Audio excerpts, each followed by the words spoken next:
Hi, yes, can you chill? Welcome back to Mystic Menagerie. I'm Andel. I just wanted to say thanks for coming back, and life with a cat, it's wonderful. Thank you for coming back, and today I'm going to be talking about something that's not too commonly known about animal behavior, at least not outside the vet field. I feel like it's a bit understated, but something that can go a long way when you're worried about your pet or how to interact with other animals, whether you know them or if they're new. That's called behavioral displacement. What happens during these instances is something will either be new to a pet or just something unexpected, and a lot of the time will startle and possibly jolt. Sometimes they just don't have that option. It's not in their nature to stumble or, if you want to put it, putting themselves at a disadvantage to jump back or startle as bad, although we've all seen cats and the cucumbers, so that's more of a fright response than anything else. However, some cat displacement behaviors can also be stuff like over grooming, where one moment they'll be playing and happy, and the next smell will change in the room, or something happens in the next room and they happen to pick up and hear it, and instead of continuing on and playing, they'll start licking themselves furiously, or if something constantly makes them nervous, like a vacuum cleaner, someone they don't like coming home, they'll start manically grooming. It can just be a method of coping for them. As my cat chews on the computer wires, sorry. It's a matter of how they can cope with stressors in their normal life that they know aren't bad behaviors, such as possibly running up the couch or barking crazy when something happens. That way, they redirect themselves so that they're doing a behavior that isn't as, if you will, likely to get them in trouble. Just like a dog barking crazy will get them yelled at or scolded, and with cats, instead of running up the furniture or just trying to run up the wall because something unexpected startled them, they start grooming. Just like you and I have normal coping mechanisms, so do animals. They just have to express them differently. They might still vocalize or make a sudden motion, but usually if an animal is acting scared or unsure of themselves, their eyes might be darting around, their ears will be laid back a little bit, especially in dogs. Sometimes cats will have more what we call, or dub, radar ears, where they're just kind of on swivel all over the place. So they're listening and taking in absolutely everything around them. These are really common behaviors we see when they're in the vet office, unlike when they're home and they're in their comfortable living space. They know their environment, they don't have to be afraid of it. So often in an exam room, or when we have to borrow babies back to the treatment area to get something like blood or other diagnostics, often we'll try and go at a slower pace. We'll be conscious about our movements if we're using a loud voice or if we're talking more in a baby tone. Just depends on what the pet prefers and what they'll react to. We don't want them being scared to death. We don't want them trying to run away, because then if they find that, oh, I'm on a leash, I can't run away from this random stranger who's abducted me from my person, they're gonna feel more afraid. And if they find they can't run away, that's when they try to bite. It's more of a fear reaction than it is outright aggression, which we prefer because that's manageable.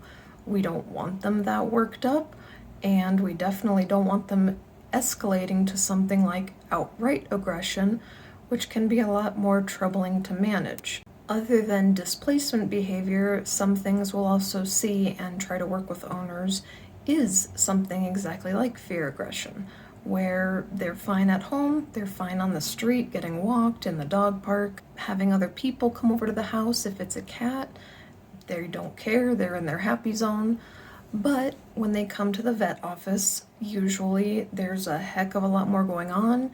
There's scents and sounds that they would never have at home, expectedly. But when it gets to be too much, their reaction is either to get me the heck out of here, or don't touch me, I'm gonna bite you. If that's the case, usually that is when we turn to medication that can help just bring levels down quite a bit. Often now it's being used more and more is gabapentin for cats, and sometimes gabapentin and trazodone for dogs. Now, gabapentin is more of, traditionally, it's more of a pain medication, but its side effects can include just acting as more of a something like you can think of as a muscle relaxer. It just makes you kind of drowsy, blah, don't really want to do a whole lot. It can make them groggy. And in that state, that's okay. Because when they're home, they might seem like they're just passed out and don't want to do a whole lot, because we'll usually ask clients to do a test run at home to make sure how they react, to make sure it's not going to totally just zonk them out and not have them move for 6 hours at a time, but also so that it is effective and we know it's going to be well in their system by the time they come to the vet office and their adrenaline starts going. That's when we want it to stay effective. If we need a higher dose, that's when we would find out. Most of the time, I'd say probably 80% do just fine with this. The initial amount is enough, and we get whatever samples or exam done that we need and couldn't do prior, and then everything's done and they get to go home. Easy peasy. But when they are an outright aggressive animal, sometimes we need to do true sedation, where we'll keep them at the clinic for an hour or 3, actually chemically sedate them so that they're not just, I don't really want to do this, I'm groggy. No, because they still want to bite and just get away from us. That's understandable. So we have to use the heavy duty drugs and chemically sedate them so that they're not responsive, or at least minimally so, where they can still kind of peek around or maybe lift their head, but they don't have that hair trigger response to, if you come near me, I'm gonna bite you. So there are some cases we have to resort to that, and none of us really like it. It's not easy on the animal, it's more expensive, it's not the easy route. So that's why we will send home basically everything else we can before resorting to that, and that way we get everything we can and minimal stress to them, because at the end of the day, we're here for them. We don't want to stress them out royally. And honestly, in the last 3-4 years, it's become very apparent that after COVID hit, there are more anxious dogs more than cats, just because cats are more solitary by nature. There's more anxious dogs than there ever were, because during the beginning of 2020 and into 2022, before lockdown and whatever not ended for everybody involved, it was very hard because all the puppies that got adopted or bought and got brought to us, the first thing we'll say, get them out. As long as you have animals that are, their vaccination status, they're not going to get your puppy sick. Exposure is very important. Get them out. Get them around other dogs and other animals. Because without exposure, it's really, really hard to break honest anxiety. That's when we have to medicate them just like people sometimes. They'll have to be on fluoxetine, Prozac, or other medications just to help manage that high state of anxiety for the rest of their life, because they just don't know how to cope appropriately with what they're experiencing. If they didn't get enough of a exposure to other dogs, it's gonna freak them out. If they didn't get exposure to other people or loud noises or crowds, that's gonna trigger them. They're gonna freak out, they're gonna start shaking, panting heavily, and just wanting to get out of that immediate area. They might go and hide, they might try to bite if they feel like they absolutely can't get away.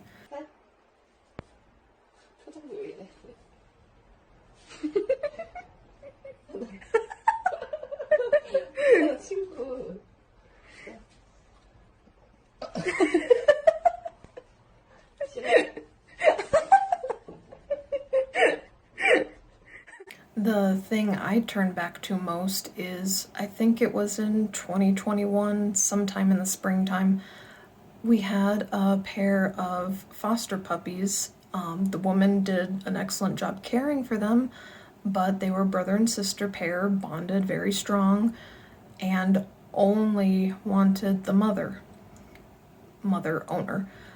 But because of the pandemic going on, it was standard protocol for all vet offices and a lot of human offices to be doing curbside.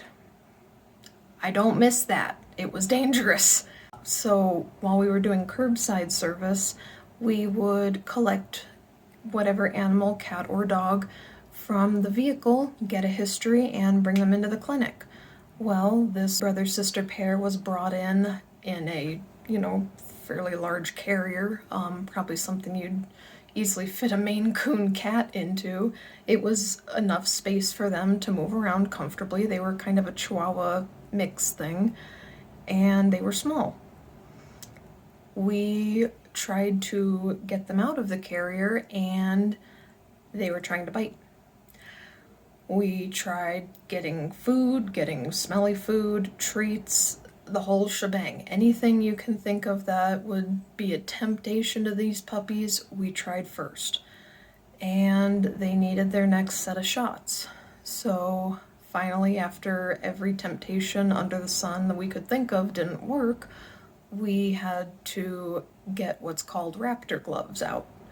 Now, usually raptor gloves are a wonderful tool. They're used most often with very fractious, angry, I'm gonna bite into your hand cats, but with small dogs, sometimes they can be acceptably used just for safety purposes.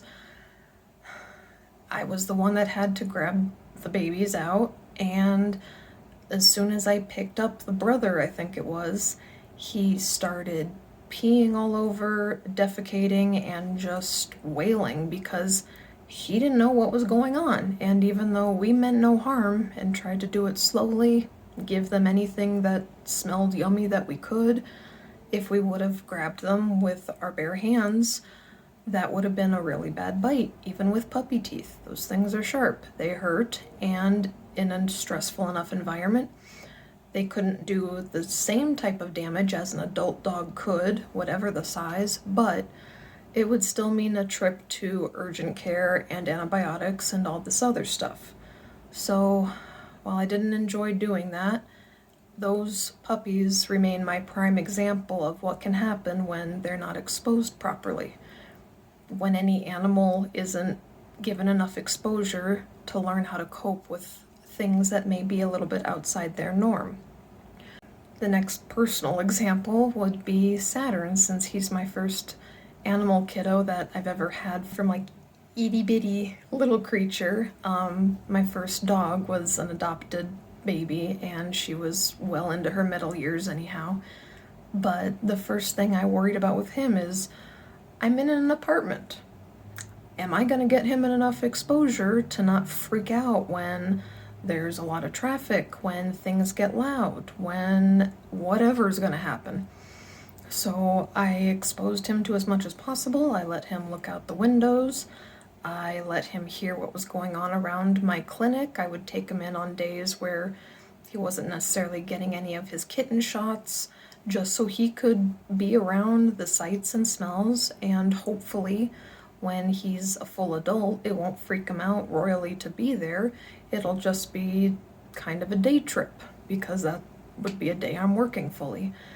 I don't want him to have to be afraid every time I get his carrier out and he thinks it's a terrible experience. That's not something I want for any animal, let alone my own personal. But so far he's been doing good. He doesn't care about people downstairs doing maintenance around the apartment complex, doesn't really care about loud noises on the TV, could care less when someone coughs or sneezes. A little bit of insight, my dog would react with a serious kind of fear avoidance issue when people coughed repeatedly, whether you were sick, you were a smoker, a vapor, what have you. If you coughed more than once, and sometimes that would be all it took, she would look at you with the most pitiful, fearful expression, and try to go hide.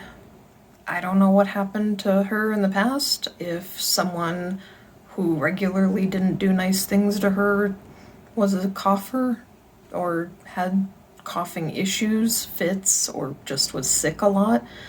But that was one of her triggers, and I tried to be very mindful of that. Living with this little furball now, I don't have to worry about that so much, and it's really nice. But those are some of the exceptions and considerations we have to take into our lives when we make the decision of, do we want something from a baby, or do we want a shelter adoptee or a rescue pet? Those are just a couple of things to keep in mind. What are you willing to do for their comfort? You might have to alter your behaviors or just your normal way of handling things, because they come with their own baggage when they're not babies, just like we would. Those are all different types of coping mechanisms that can be normal for your baby, but if you feel like it's causing them too much stress, it's becoming an OCD behavior where they're grooming themselves and licking constantly to where they're getting sores on a lot of the time, the wrist area, the carpal part right above their paws, or other areas of their body are getting bald because of how much they're licking. That's an OCD type behavior, and we'd want to see them in for that, definitely. See if we can help anything. If it's as simple as getting a little, I know there's Feel Away for cats, the little infuser dispensers that have the hormonal influence so that they can hopefully become a little bit calmer. There's also Adaptil for dogs with the same hormonal principle, just to help calm them down, hopefully. Or there's things that are more on the medical side, such as the medicated route, which can be beneficial, but usually involves a bit of training aspect, such as gentle desensitization, with if it's an object they fear or a situation, just some gentle exposure over time, along with the medication, can at least cause the reaction to be not so strong and not so, oh my god, I gotta get away from this thing for them. Now, for a really interesting bag of worms, how would this tie into a mythical creature? I think a really good example of how to assess a behavioral would be none other than the chimera, because you have at least 3 different animals all lopped into one, all with different instincts to try and fight. So you have a lion head traditionally, that's feline instinct. You have a goat body, sometimes it's a body of the lion too with just the haunches of a goat, but that's a fight or flight based animal. Usually it's flight over fight, but sometimes you'd be surprised. And then of course there's the serpentine tail. Reptiles are a whole different bag of fun. I have a ball python myself, and while I'm okay with reptiles, not everyone is, and it's unfortunate, but as long as they don't try to absently go killing things, you do you. So to try and assess a conglomeration of a chimera would be quite the ordeal. You'd have to watch what the head is doing, if the cat-like features of the chimera are honestly fearful, or if they're pissed and ready to pounce. Is the body trying to get into a launch themselves the heck out of this situation posture, or are they in a charging gesture? And then of course the snake, just stay away from that, because a snake is either gonna bite or it's gonna try and coil itself into a ball. Usually if it's a viper-based snake, they're gonna bite. That's just normal. If it's a something more of a boa or a python-based snake, it could be a little less violent, but still hard as heck to interpret. So that would be a creature that would require an immense amount of attention to be paid to before even trying to approach it, let alone if something was wrong with it and you had to do something to it. That would be a good case for chemical sedation. So I hope you've learned a couple things. If you have any questions or want some more detailed examples, leave them in the comments below and I'll be happy to answer. Otherwise, I hope to see you again next time. Take care till then.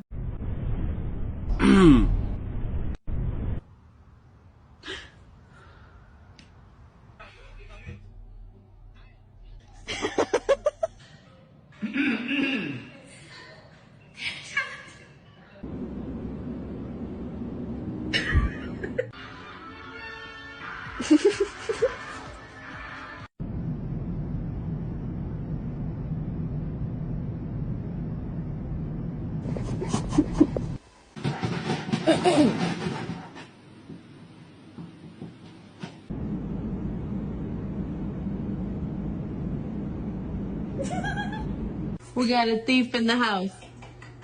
Look at this.